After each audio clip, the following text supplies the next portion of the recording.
Now, the next layer is called the data link layer. And what's interesting about this layer is it's the only one that actually understands what type of network, what type of environment you're communicating over.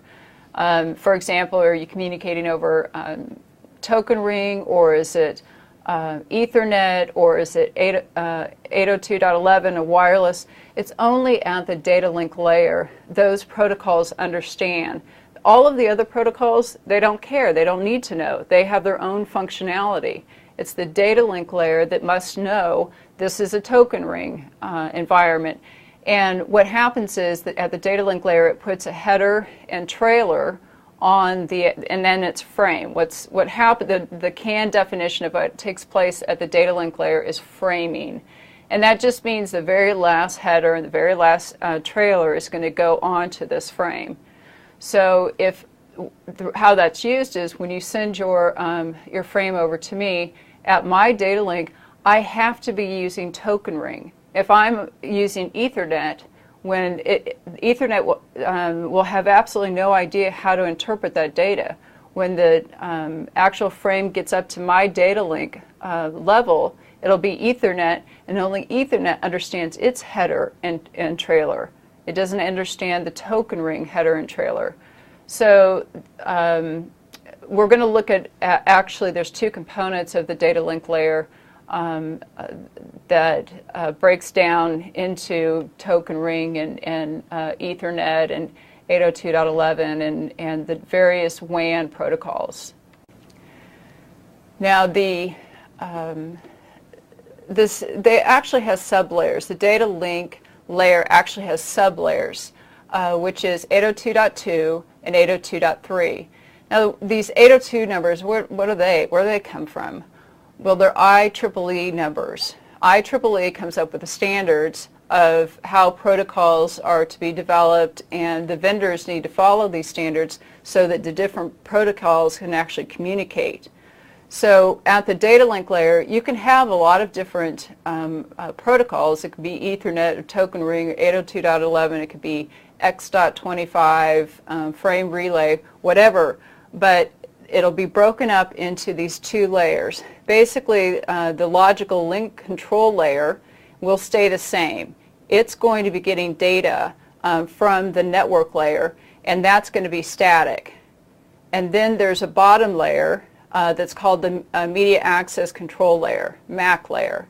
And if this is where it comes into these different numbers, 802.5 is token ring, 802.3 is Ethernet, 802.11 is wireless LAN. So when you hear about those numbers, that's actually the bottom layer, a bottom sublayer of the network layer itself, the data link layer itself. So the LLC, the logical link control layer, has to stay the same because the network layer can't know that how does it know to communicate to Ethernet? How does it know to communicate to wireless? It has to have like a standardized interface. So the network protocol will send this down to the LLC layer, and then the LLC layer will take that information and put it down to the MAC layer. And that's where the framing takes place. The last header and the last trailer is put on the frame. So we talked about the logical link layer and the MAC layer, and I said that's where framing takes place. Now another thing that takes place at the MAC layer is called encoding.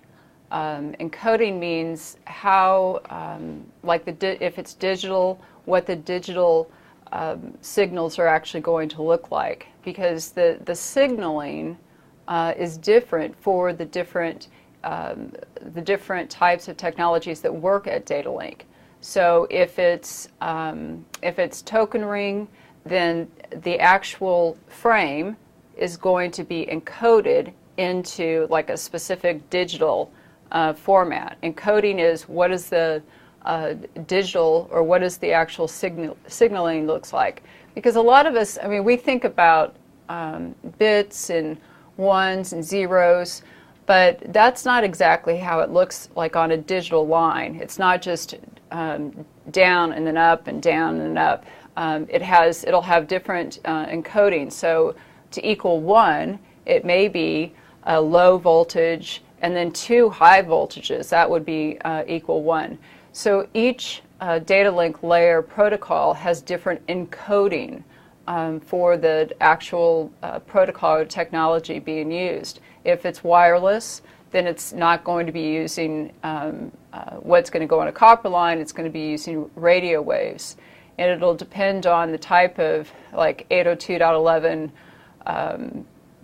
G or B or A, because some of them actually have different signaling components. So at the data link layer, that's where the framing takes place, and it actually adds the encoding before it gets to the physical part.